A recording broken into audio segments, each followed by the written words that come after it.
Hello friends and welcome to YouTube channel on Engineering Mathematics by Dr. Navneet. In this video lecture we are going to discuss about the basic results which are required to learn the Laplace transformation concepts. So all these results are very basics and you peoples are very well familiar with these results. Now first result is cos of a plus b, so which is cos a cos b minus sin a sin b. Then cos of a minus b, so this is equal to cos a cos b plus sin a sin b. Then next result is sin of a plus b is equal to sin a cos b plus cos a sin b. Then next one is sin of a minus b is equal to sin a cos b minus cos a sin b. So all these results are very much useful. So finding the Laplace transformation or converting the given example in terms of Laplace transformation. So then next result is sin h of t, that means hyperbolic sine function, which is equal to e raised to t minus e raised to minus t upon t, and cos h of t is equal to e raised to t plus e raised to minus t upon t. So these two results are useful. Result number 5 and 6 are useful for learning the first shifting theorem of the Laplace transformation. Then next result is 2 times sin a cos b is equal to 2 times cos a cos b is equal to cos of a plus b plus cos of a minus b. Then one more result is that 2 times sin a sin b is equal to cos of a minus b minus cos of a plus b. Then 2 times sin a cos b is equal to sin of a plus b plus sin of a minus b. So again 2 times cos a sin b is equal to sin of a plus b minus sin of a minus b. So this result number 7 to 10, moreover result number 1 to 4 are useful for converting the given equation in terms of standard form of the Laplace transformation, so that we can easily apply the standard results for finding the Laplace transformation. So some more results are there. So sin cube t is equal to 1 upon 4 3 times sin of t minus sin of 3t. So this result is same as that of the result sin of 3 theta. So we may use the result sin of 3 theta. So similarly cos cube of t is equal to 1 by 4 cos of 3t plus 3 times cos of t. So this result is very much similar to that of the result cos of 3 theta. We may apply that result also. Again we know the next result cos square t is equal to 1 plus cos of 2t upon 2. Again sin square of t is equal to 1 minus cos of 2t upon t. So again this result number 13 and 14 are useful for converting given example in terms of standard form of the Laplace transformation. So then for learning the property of effect of division by t, so we required some integration related results. So these results are integration of f dash of d upon f of d dx. That means when the numerator is the derivative of denominator, then integration is log of denominator, so log of f of x. Similarly, so next result is integration of 1 upon a square plus x square dx is equal to 1 upon a into tan inverse x by a. So for learning the property effect of division by t, we required this result. So this is the result number 7 is the particular case of result number 16, integration of 1 upon 1 plus x square dx is equal to tan inverse x.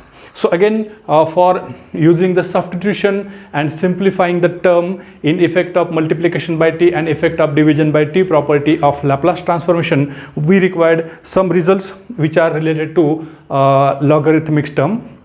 So log of a into b is equal to log of a plus log of b. Then next result is log of a upon b is equal to log a minus log b. Similarly n into log of a is equal to log of a raised to n. So we can take n in power of a. Then for substitution of upper limit and lower limit, we required some standard results. So these results are tan inverse infinity is equal to pi by 2. Moreover, pi by 2 minus tan inverse t by a is equal to cot inverse t by a. So all these results are useful for substitution of upper limit and lower limit for finding the Laplace transformation. Then some more basic results are there. So e raised to minus infinity is 0, then log of 1 is 0. So this is the basic result. A raised to 0 is 1. Then we know the meaning of n factorial. N factorial means n into n minus 1 and so on up to 3, 2 and 1. Take the product of all this term. So then we required one more simple result. A plus b its cube is equal to a cube plus 3 a square b plus 3ab square plus b cube. So all these basic results which are related to the trigonometrics and integrations along with logarithmic terms are given so that we can easily learn this result and we can solve the example based on the Laplace transformation. Along with this trigonometric result, we required the knowledge of partial fraction term. Now let's learn the next concept which is called as partial fraction. So this partial fraction is useful for finding the inverse Laplace transformation by partial fraction. Now next term is partial fraction. Now friend, let's try to learn the partial fraction concept. So next is partial fraction. So already this concept is also known to you. So there are 4 types of factor. So first type of factor is for linear and non-repeated factor. Suppose it may possible that factor may be linear and non-repeated. So in this case, so partial fraction rule is P of s upon, this is suppose s plus a, then s plus b, then s plus c. So which is equal to, so we can write this rule as suppose a upon s plus a plus b upon s plus b plus this is c upon s plus c. So that means when such type of linear, that means when the power of s is 1 and non-repeated factor means all factors are different, then this is the rule for finding the partial fraction. So for example, so if we wish to find out the factor of this term by partial fraction, then we can write this as s plus 2, or we may write this as s plus 2, s plus 1, and moreover one more term is there, suppose s. Then we can write each factor as a upon s plus b upon s plus 2 plus c upon s plus 1. Because all the terms in the denominators are linear, moreover all factors are non-repeated, so we can easily find out the partial fraction of this term. So this is the first rule for linear and non-repeated factor. Now second rule is that for linear and repeated factor, so it may possible that factor may get repeated.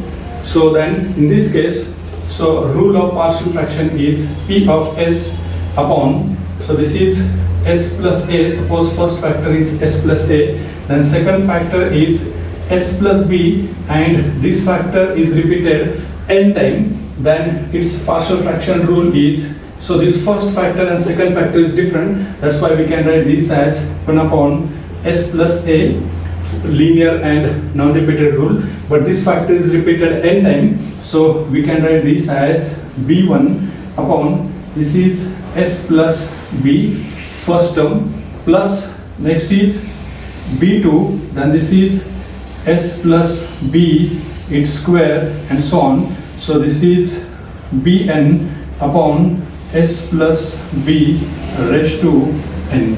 So in this way we can easily find out the partial fraction. This is the rule which is called as linear and non-repeated factor rule for the partial fraction. So now to learn this, so for example, suppose s plus 1 and s plus 3 raised to 3. So if we wish to find out the factor of this term, then we can write this as a upon s plus 1 plus this is b1 upon s plus 3 plus b2 upon s plus 3 its square plus b3 upon s plus 3 its square. So in this way we can find the factor when factors are linear and repeated. So linear because power of s is 1 and this factor s plus b is repeated 10 times. So now this is the second rule. Now third rule is that, so it may be possible that factor may be quadratic. So next rule is for quadratic factor.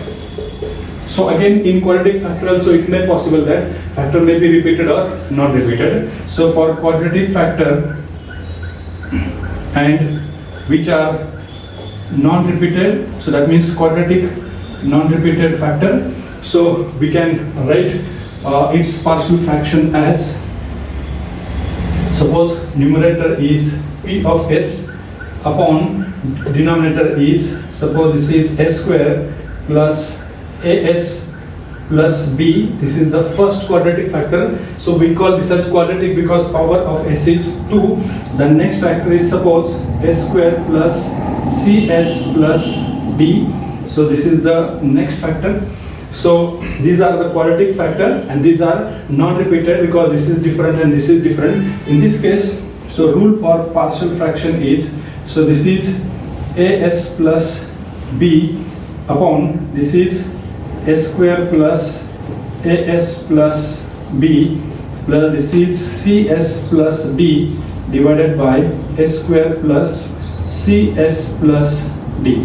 So that means this is the rule when factors are factors are quadratic and non-repeated. So in this way we can find the partial fraction of this term. So now one more rule is there. So now fourth rule is there. It may be possible that factor may be quadratic and repeated. So fourth rule is that for quadratic and repeated factor, so it may be possible that factor may be quadratic and repeated. So for example, so p of s upon this is s square plus as plus b. Suppose this is the first factor and second factor is suppose s square plus cs plus d, and suppose this factor is repeated n time. So this next quadratic factor is repeated n time. So in this case, so partial fraction rule is, this is non-repeated factor, so we can write this as as plus b upon s square plus as plus b for the first term. Now this is repeated n times, so we can write this as c1s plus d1 divided by s square plus cs plus d, and so on. We continue this up to nth power, so we can write this as cns plus dn upon this is s square plus cs plus d raised to n. So in this way we can easily find the partial fraction of the given term, so which are very much useful for solving the or for finding the inverse Laplace transformation by partial fraction concepts. So friends, all these results are the basic results which are very much useful for learning the Laplace transformation. I hope you people like this lecture. So thanks one and all.